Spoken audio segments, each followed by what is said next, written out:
طرز بانک و تجارت، درستی نظارت، طرزی حلال شفا، همکاری وعده وفا، احکام هجرت سفر طبق شریعت نظر، این همه در برنامه ترازوی عمل.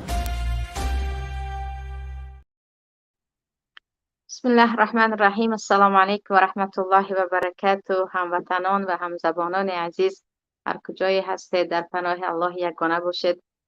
امروز در برنامه ترازوی عمل به نزد شما با یکی از موضوعهای مهمی دیگری که زیادی ها در این موضوع خیلی و خیلی در عذاب هستند یا خود می توانند چاره پیدا کنند ولی جرأت نمی کنند، در مسئله خادم نفره بودن یا برده نفره بودن و حتی بنده یک مخلوق بودن به خاطر رزق روزی همراهتون صحبت میکنیم و عنوان موضوعمون هم بندگی و برده‌خویی به خاطر رزق روزی می باشد. و همگان میدانیم که کی هم که نباشه، چه عالم باشه، چه عابد باشه، چه انسان عادی باشه، هر کی انسان است خواه و ناخواه درباره رزق خود، درباره اینکه حیات اقتصادی و مالیات علل خصوص پدر و مادران برای فرزندان خود، خواه و ناخواه انسان درباره فرزند خودش یا درباره آیندهش در مسئله رزق نگران می شود. یعنی خوی بنده یا گفتم یک انسان همین گونه طبیعت دارد، خواهد نخواهد فکر میکنید که چیکار کنم که شرایط اقتصادی من خوب باشد، چیکار کنم که از اینم بهتر باشد و همین گونه یعنی فکر مال در تمام انسانیت وجود دارد. اما این مسئله که طبیعت انسانیت هست و حتی پیامبر صلی الله علیه و سلم از فقر و از کمبغلی پناه می طلبیدند، چون وقتی فقر و کمبغل هستید خواه و ناخواه محتاج کسی می شوید، خواه و ناخواه حالت شما چه روحی باشد چه جسمی تباه می شود. لیکن آیا به خاطر رزق روزی، به خاطر اینکه من درآمد داشته باشم، من شرایط خوب داشته باشم، به خاطر این دست بزنیم به ظلم و غارت، دست بزنیم به هر چیزی که بالای هم خودمان هم دیگران مصیبت می آورد؟ این یک طرف است. دست بزنیم به از بحر خود برآمدن، یعنی کاملا فراموش کردن که خواسته های ما چی هست، کاملا فراموش کردن که ما کی هستیم، از دست ما چی می آید، ما باید چی کار کنیم، از این که هستیم از این هم بهتر بودن می توانیم، حتی برای فکر کردن وقت نداشته باشیم یا برایمان اجازه ندهند که حتی فکر کنیم. یعنی آیا به خاطر پول یا به خاطر درآمد، به خاطر رزق روزی می تواند یک انسان کاملا انسان بودن خود را، بنده بودن خود را فراموش کند که من باید کار کنم، من باید درآمد کنم، و پدر بودن خود را فراموش کند، مادر بودن خود را فراموش کند، فرزند بودن خود را فراموش کند که من باید پول کار کنم، من باید درآمد داشته باشم؟ انا اینجا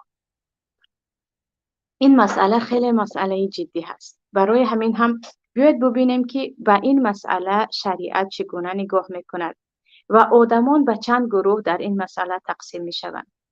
و همه می دانیم که وقتی می گویم رزق به دست پروردگار است، این الله هست که رازق شما است، این خالق شما است. معنیش این است که شما در خانه بنشینید، خواب کنید، فقط سرتان در سجده باشد و بگویید پروردگار رزق مرا رسان، من دیگر فقط می نشینم. البته که در ما الاخذ بالاسباب هست، یعنی سبب ها را پیشه گرفتن، بعداً توکل کردن و به پروردگار سپاریدن عاقبت امرها. یعنی وقتی میگیم رزقتون رو فقط از الله بدانید، این معنای آن را ندارد که شما هیچ کار نکنید، اما کار کردن هم حد و حدود خود را دارد، شرط و شروط خود را دارد، علل خصوص به یک نفر مسلمان و این چنین و یک نفری که میگوید من آره بنده هستم، اما بنده فقط یگانه پروردگار هستم، نزد کسی دیگری بندگی نمی آورم. و اینجا در این مسئله، یعنی در مسئله درآمد کردن و در مسئله رزق روزی، ایده هستند که خیلی آزاد هستند، میگویند من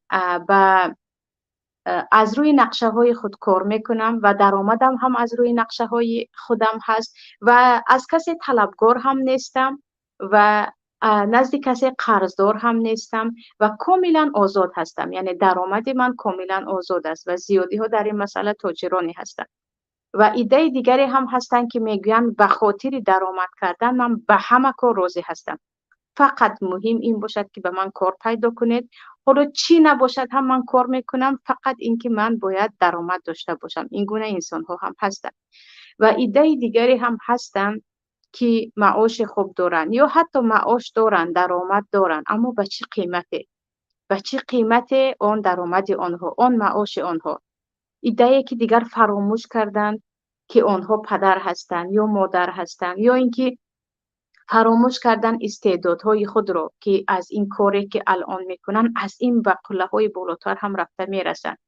این گونه انسان‌های کارگر هم و یا این گونه انسان‌هایی که به خاطر درآمد، خیلی که گفتیم، کلاً از بحر خود و دنیا برآمدن، در حالی که به فکرشان دنیا رو به دست می آورند کم نیستند.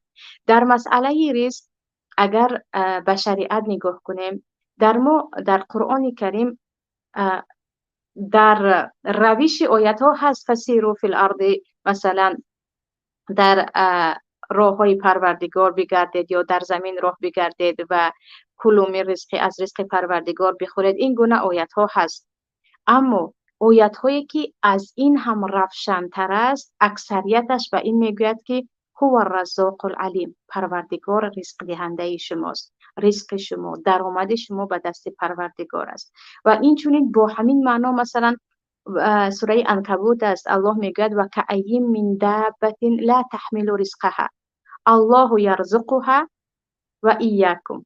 چقدر جانورانی هستند، چقدر جانورانی هستند که یعنی کوچک و کوچکترین، آنها رزق خود را دریافت کرده نمی توانند، آنها از پی پیدا کردن رزق روزی خود شده نمی توانند. اما الله یرزقها و ایاکم، شما مطمئن باشید که الله هم رزق شما را می دهد، هم رزق تمام آن جانوران را. و هو السمیع العلیم، و او شنوا و دانا است. با همین معنا که به الله توکل کن، رزق تو به دست پروردگار است، او هست که بای میکند یا اینکه فقیر میکند، آیت ها زیاد هستند. یعنی اگر درباره طلب کردن رزق آیت ها صراحتا و روشن نباشند، اما درباره اینکه رزق به دست پروردگار است و او هست که بنده ها را رزق میدهد، آیت ها خیلی صریح هستند. ولی این رو گذاشته وقتی میبینیم که بعضیا میگن پس چرا نداده ایستاده است، پس چرا نداده ایستاده است. من باوری دارم، شاید باوری ما در آنجا اختلاطی هست، چیزی دیگری در قلب ما هست که الله ما رو به حال خود گذاشته است.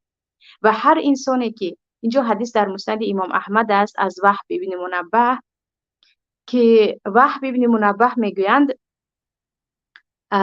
الله به داوود علیه السلام وحی کرد و به داوود بگفت قسم به عزت و بزرگیم، قسم به عزت و بزرگیم، وقتی بنده مرا یاور خود قرار می دهد، یعنی به من تکیه می کند و می گوید رازق من الله هست و در این کارم یاور من، کمک کننده من الله هست، یعنی کاملا یک بنده مرا برای خود همچون یاور و رازق و تکیهگاه قرار می دهد، که من این را علکه از نیت او می دانم، از نیت بنده، یعنی از قلبش آگاه هستم. من می دانم که کدام بنده در قلبش دیگرها رو گذاشته مرا رازق خود، مرا روزی دهنده خود، مرا در هر کاری که میکند کشایش دهنده قرار داده است. من وقتی که نیت او را دانستم که علکی میدانم، وقتی بنده مرا در قلب خود گفت پروردگار در این مسئله کمک مرا خودت کن، من به او کمک میرسانم. و اگرچه تمام اهل زمین و آسمان، کل مخلوقات بر علیه این بنده من مکر کنند، بر علیه بنده من دشمنی کنند، من برای او کشایش، راه نجات پیدا میکنم، راه نجاتی که خود بنده هم در حیرت میماند و از این مشکلی ها خارج میشود. اما برعکس این، قسم به عزت و بزرگیم، وقتی بنده از بنده های من مرا فراموش کرد و یکی از مخلوقات مرا یا یکی از بنده های مرا در قلب خود برای خود یاور قرار داد، اگرچه کل زمین و آسمان یاور او باشند و به او کمک کردن خواهند، من او را به حالش میگذارم، من او را به حالش میگذارم و دیگر هیچ کمک کسی به او رسانیده نمیتواند. و برعکس این تمامی مصیبت آسمان و زمین بالای او می شود و پروایی ندارم که در کدام از کنج دنیا و از دنیا رفت، یعنی به عاقبت او و اینکه به این بنده هم چی رخ داد من پروایی ندارم. و به همین حدیث اگر نگاه کنیم عزیزان، دیگر یک قانون برای بنده ها هست که الله میگه وقتی شما گفتید پروردگار رزق من به دست تو هست،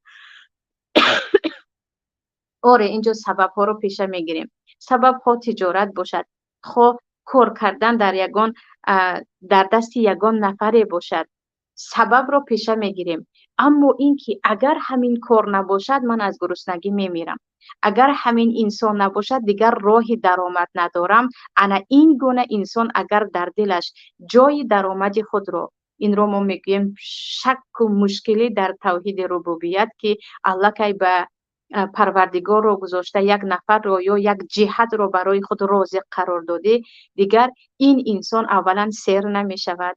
یکی اگر پول دار شود هم میبینید که عاقبتش وای است. چقدر تاجرانی که خسران شدن، چقدر پولدارهایی که در آخر حتی به یک قطره آب زار شدند و حتی نمیتوانستند روزها آب بنوشند یا کمک رساننده هم نبود در آنها.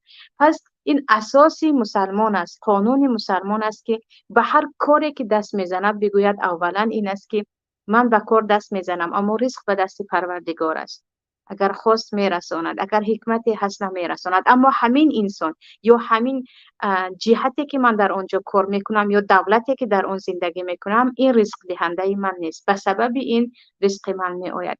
اکنون ببینید امروز در شرایط امروزه، در جامعه امروزه مردم ما در این مسئله چگونه هستند؟ یعنی نه همهشان، البته وقتی کلا حکم کردیم که خیلی بی انصافی است، نه همهشان، بعضیشان انسان‌هایی هستند که میگویند شکر پروردگار همین رئیس است که ما رزق داریم، شکر پروردگار همین مدیری همین شرکت یا مدیری همین مکتب یا فلانی صاحب کار است که ما داریم میخوریم، اگر این رفت نمیدونیم به سر ما چی می آمد.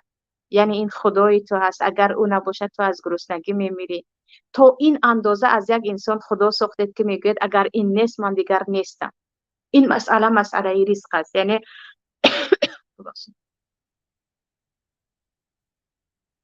از مدیر شرکت خود، از رئیس خود، از هر کسی که از طرف او به دستشان رزق می آید، این گونه یک عظمت و بزرگ ساخته اند، در پیش پای او حتی می توانند سجده کنند، برای همه کار راضی هستند. حتی انسان هایی هستند که یعنی چقدر در این باره گوش میکنید، در گناهی کبیره بر علا هستند. یعنی زنی هست تماما اوریان، میگه جای کارم است، این درآمد من است، این رزق بچه های من است. یعنی اگر تو از این راحت گشتی، اگر گفتی نه من اون چیزی که بالای سری من رئیس همه ما و شما سید تمام مخلوقات پروردگار است، اول گفته او را میکنم بعداً به شرط شروط شما راضی میشم، تو از گرسنگی میمیری، بچه های تو از گرسنگی میمیرد.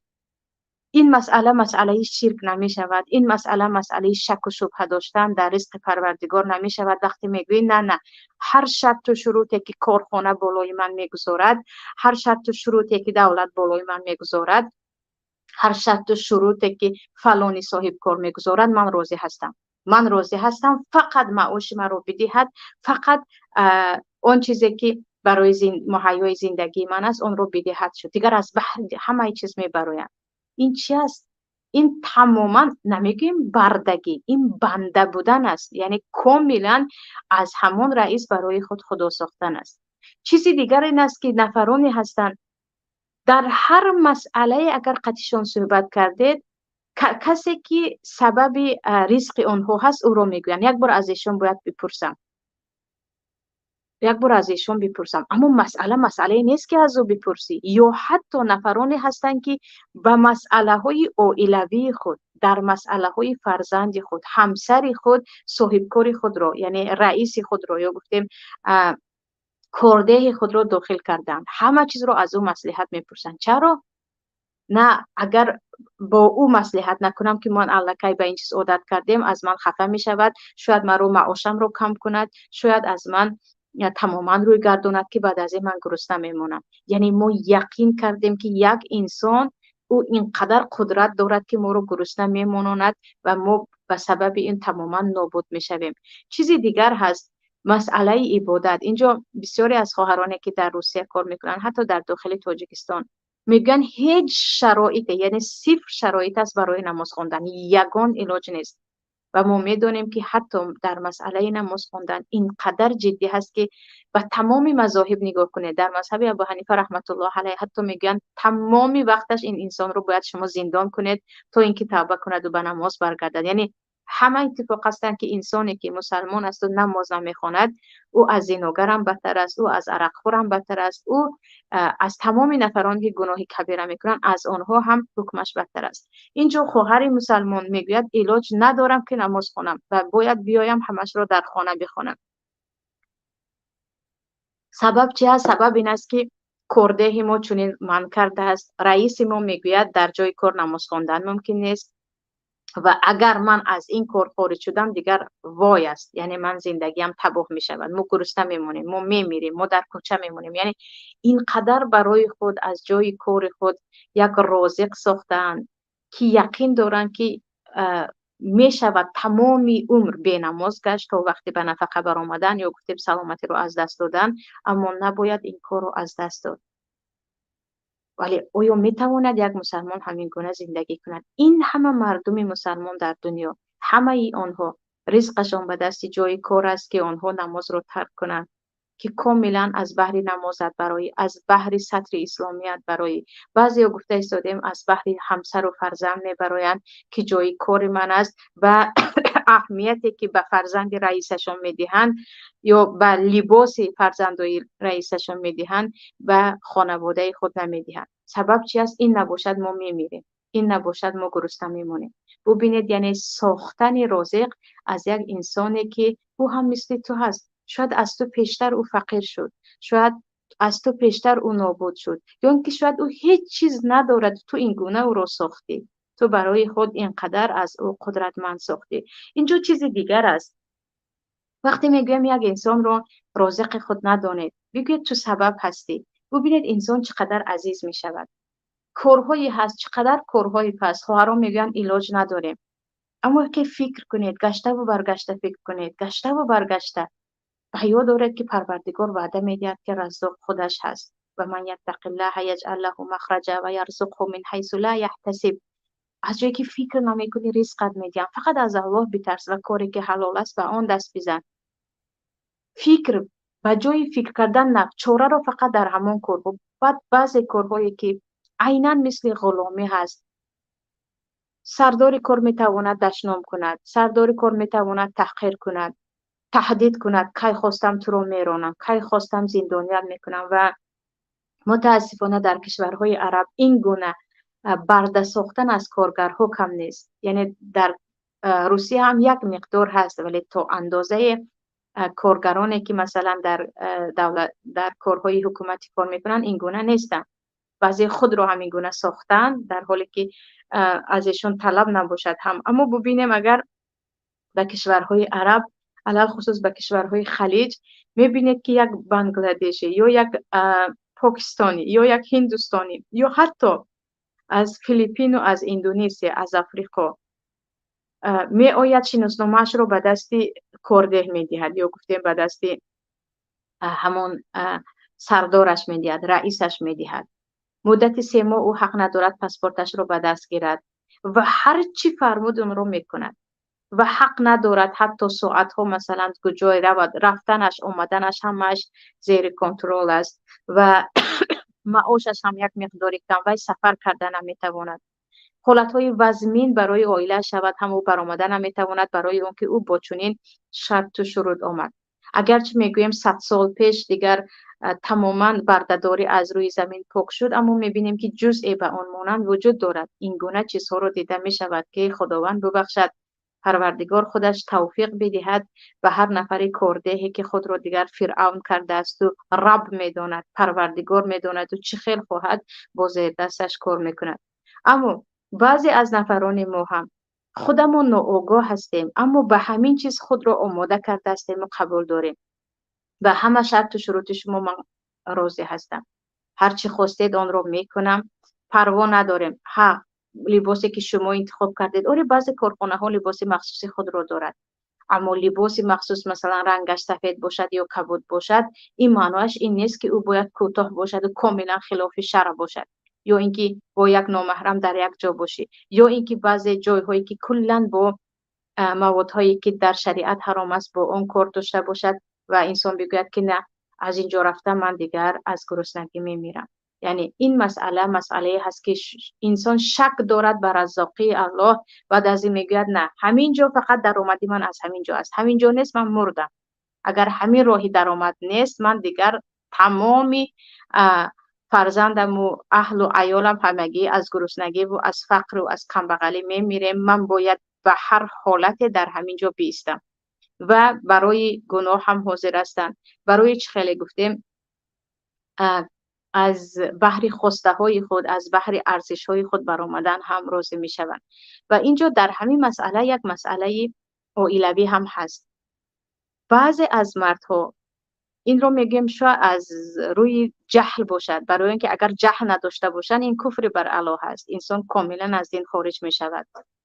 همسر خود را تهدید میکنند که اگر من نباشم تو از گرسنگی میمیری، اگر من نباشم تو فرزندانت در کوچه میمونید، این من هستم که برای شما نان میبیارم. یا بعض پدر و مادر یعنی تهدیدشان به عروس همین گونه هست، این بچه من است که تو سیر هستی و این شکر کن.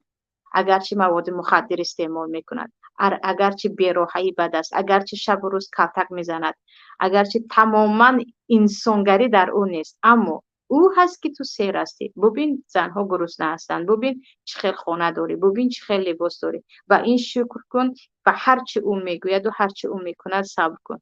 و همین گونه مردها هم هستند مثل فرعون که این من هستم که تو زنده هستی، یعنی شکمت سیر است.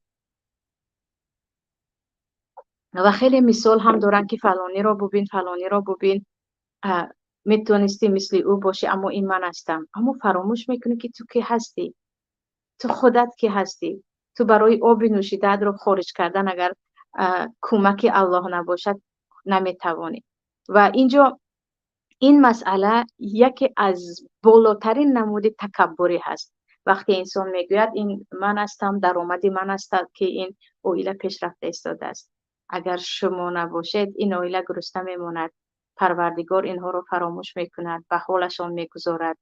یعنی فرزندهایی که حتی بالای پدر و مادرشان متکبری میکنند و یا پدر و مادری که بالای فرزند خود متکبری میکنند که این من تو رو داده ایستادم. این کلمه خیلی زیاد است. من خورانیده ایستادم، من تو رو میخورانم. یعنی چی است؟ من تو رو رزق داده ایستادم.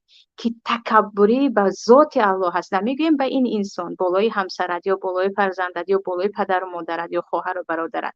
تکبری بالای پروردگار که این من هستم که رزق دهنده اینها هستم.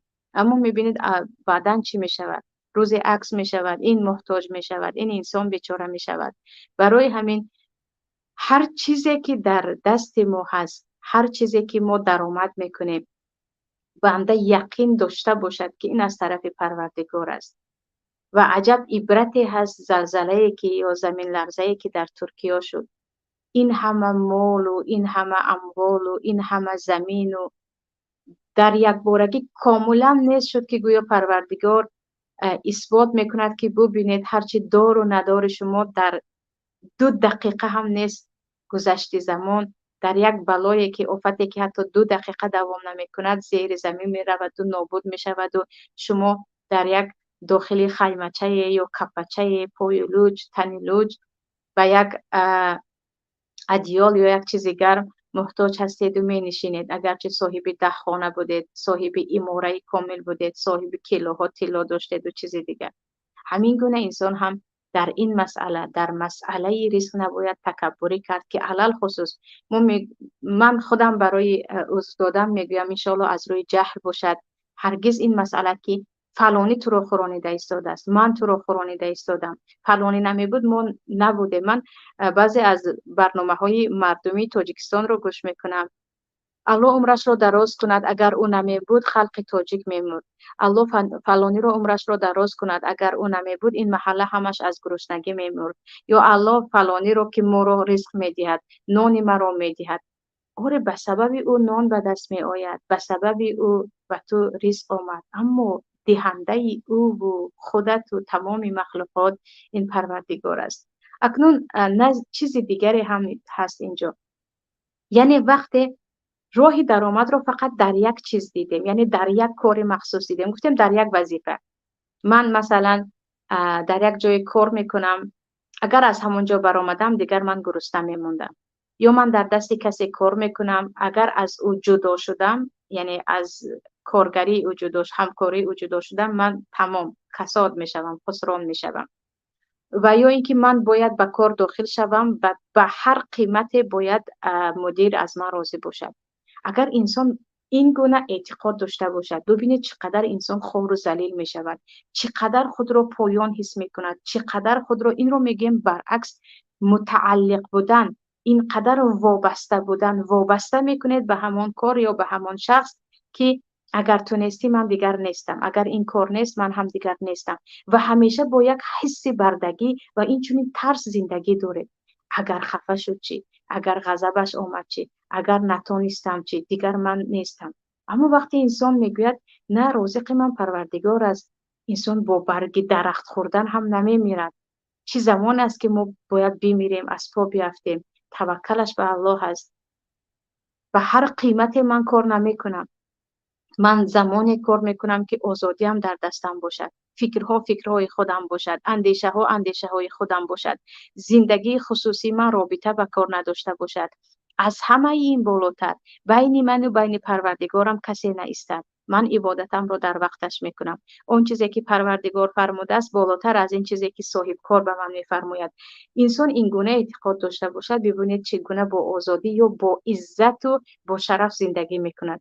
برعکس وقتی خود را محتاج نشان داده، کرده هم از خود می رود. نه به هر قیمت این کاری مرا می کند که اگر رفتید و اینقدر خود را نیازمند و اگر شما ندادید ما از گرسنگی مردیم، اگر شما نباشید می بینید من از این می شوم. یعنی شکایت زیاد که عجب است که بعضی بزرگان می گویند شکایت نزد یک مخلوق می کنی که از تو هزارها بار زیاد مشکلی دارد، برو شکایتت را به پروردگار مخلوقات کن و رب العالمین بکن که او غنی و حمید است، از بنده هایش تماما بی‌نیاز است، که بی‌نیاز است و هیچ شکایتی از نقص و نقصان و کمبودی ندارد.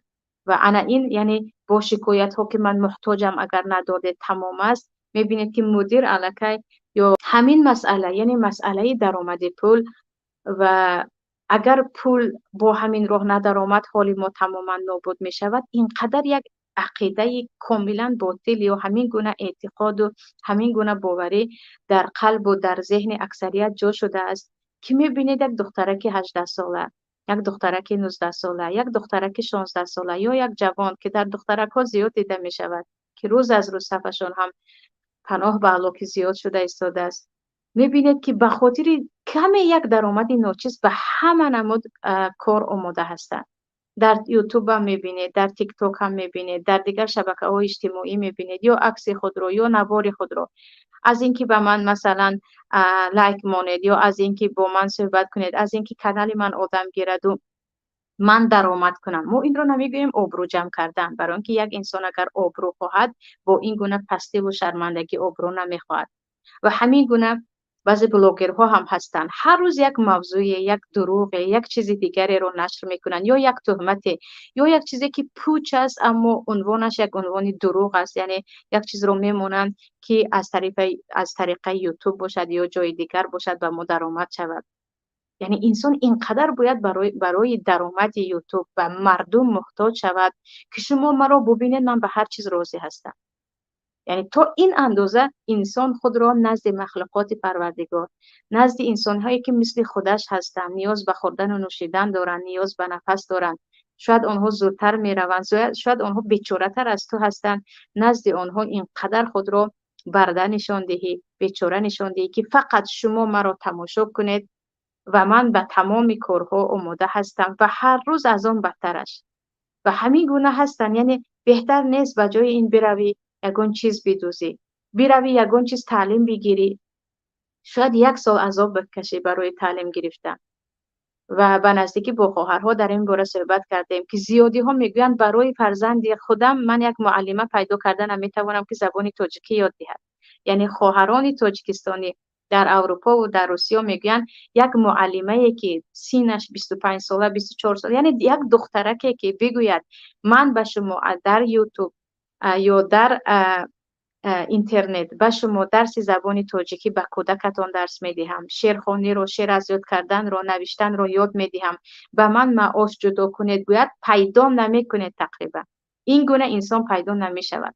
اما هزارها دخترک رو یافته میتوانید که من بلوگر هستم گویم به چه چیزها مشغول هستند، به چه چیزها مشغول هستند. در جوانها هم همین گونه است. و جای این فقط شاید 1 سال رود که یک دخترک تاجیک زبان تاجیکی خودش را بیاموزد، با کودکان کار کردن را بیاموزد و آزادانه با پول حلال، با آبروی خودش، با عفت خودش به یک کودک معلمگی کند. در مسئله تعلیم قرآن هم همین گونه هست.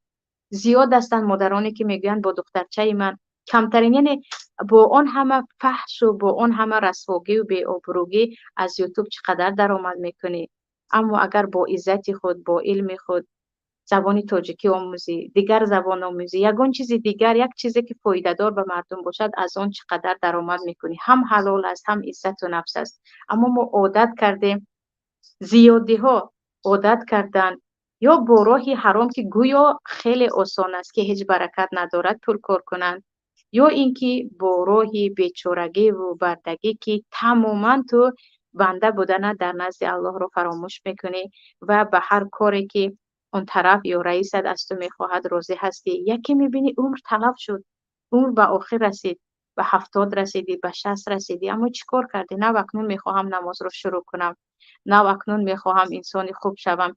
یا بعضی ها بعد از 50 سالگی میگویند من دیگر تصمیم گرفتم درس بخونم. تو امروز کجا بودی؟ تو امروز یگان لحظه برای خود، 1 ساعت برای جدا کردن که نه من باید پول کار کنم، اگر پول کار نکردم این فرزندها میمیرن. اما درباره فرزند هم الله میگوید نحن نرزقکم و ایاهم، هم رزق فرزند شما به دست من است، هم رزق خود شما.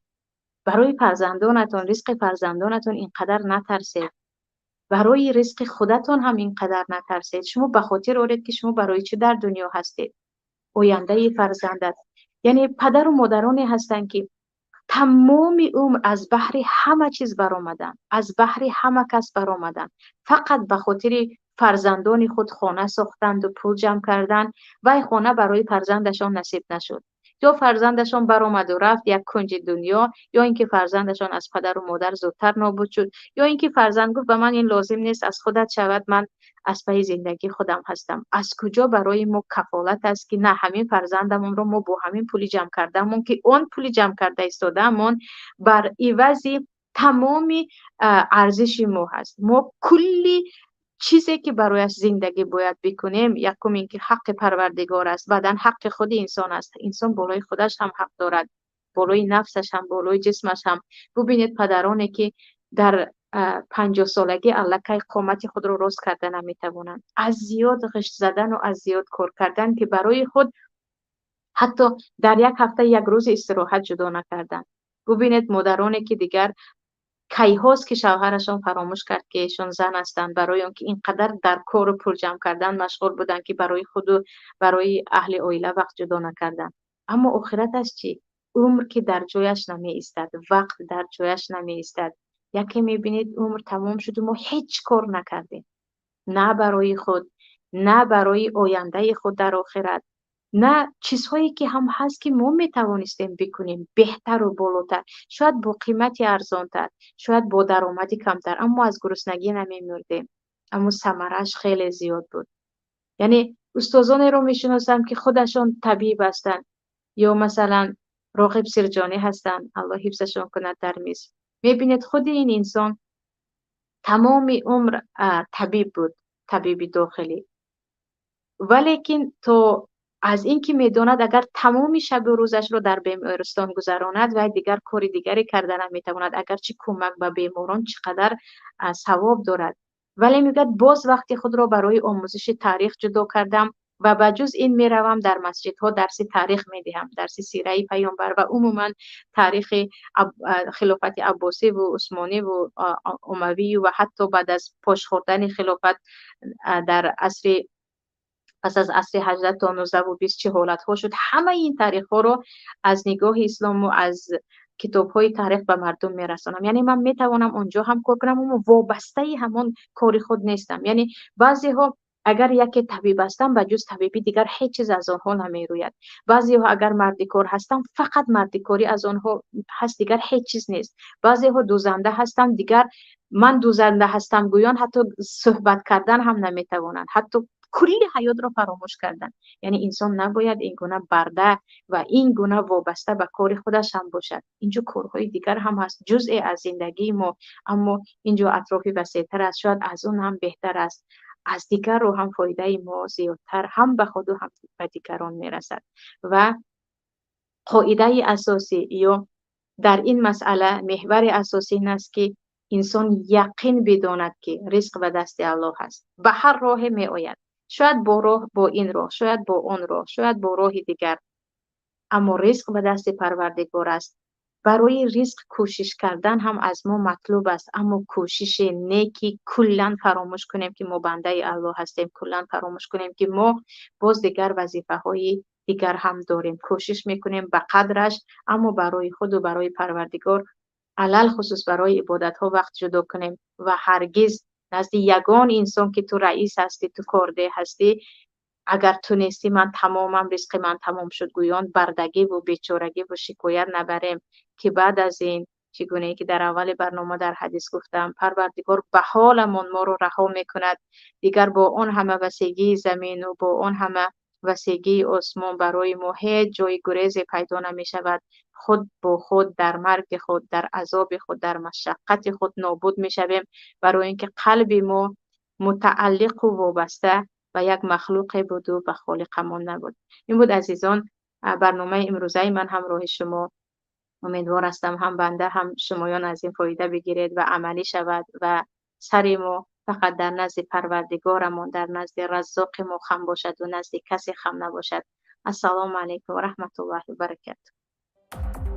قرض بانک و تجارت، درستی نظارت، طرز حلال شفا، همکاری وعده وفا، احکام هجرت، سفر، طبق شریعت نظر، این همه در برنامه ترازوی عمل.